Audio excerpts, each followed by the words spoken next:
this episode of Sports Science, we're playing hardball with cheap shots.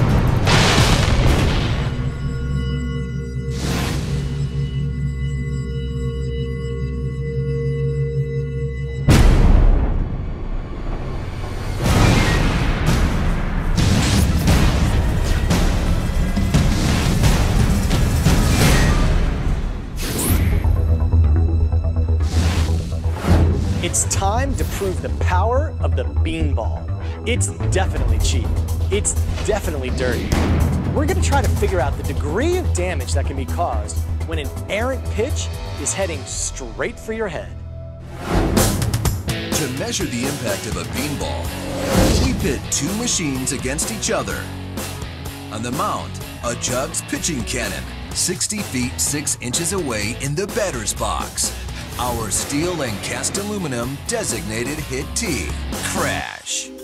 What we've done is we've simulated him in a batter's position. We're going to have the baseball come and strike him in the side of the head. We have instrumentation located in the head to measure acceleration in a linear direction. We have accelerometers to measure rotational acceleration. We've placed a tech scan sensor inside between the skin of the dummy and the skull of the dummy, which is the metal part. And what's great about that is this force measurement will be able to let us tell whether we'd have a skull fracture or not. Well, let's play ball. A 95-mile-per-hour fastball has devastating power. On the hole.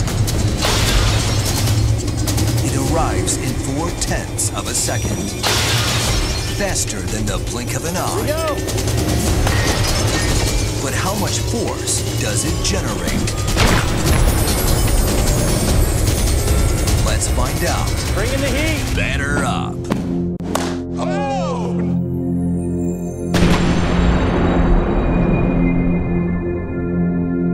The 5-ounce baseball slams into Crash's head with over 2,400 pounds of force. In return, Crash's head jerks back at 246 Gs, 4 times the acceleration that would deploy an airbag.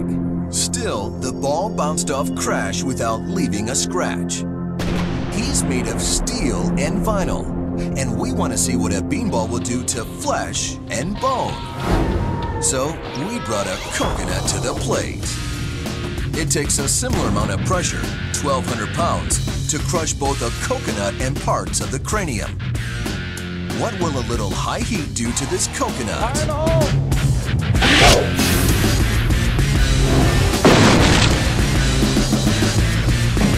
Clearly, a coconut doesn't stand a chance against a beanball, and neither would a human head.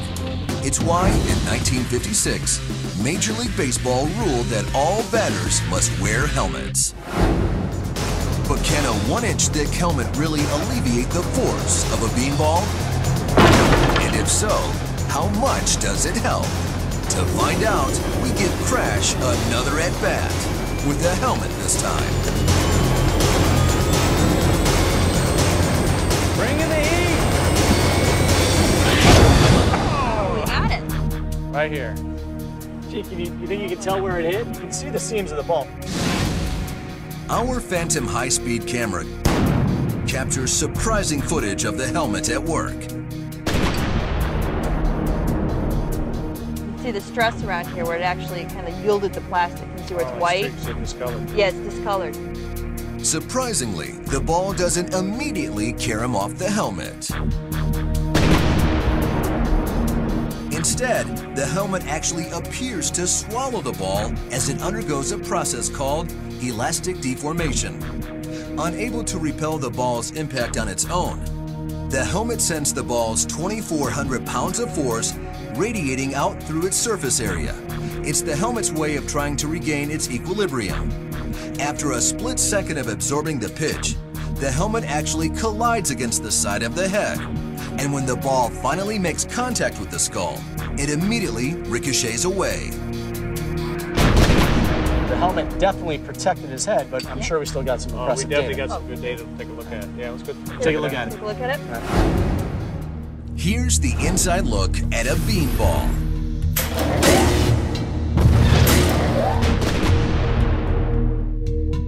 A 95-mile-per-hour fastball arrives at home plate in under 0.4 of a second. In the last 15 feet, the ball is virtually invisible. It's flying too fast for the brain to process, so protection is crucial. In our test, the difference between wearing a helmet and not wearing one is astounding. The head receives 30% less force, and the overall head injury criteria is just about cut in half. In short, wearing a helmet means the beanball would still be scary and headachy, but not catastrophic. There you go. Our recommendation? Fire in the hole. Fire in the hole.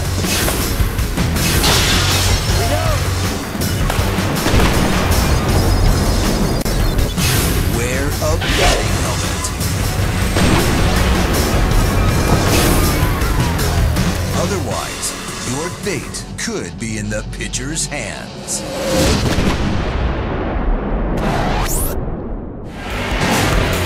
Next on Sports Science, cheap shots.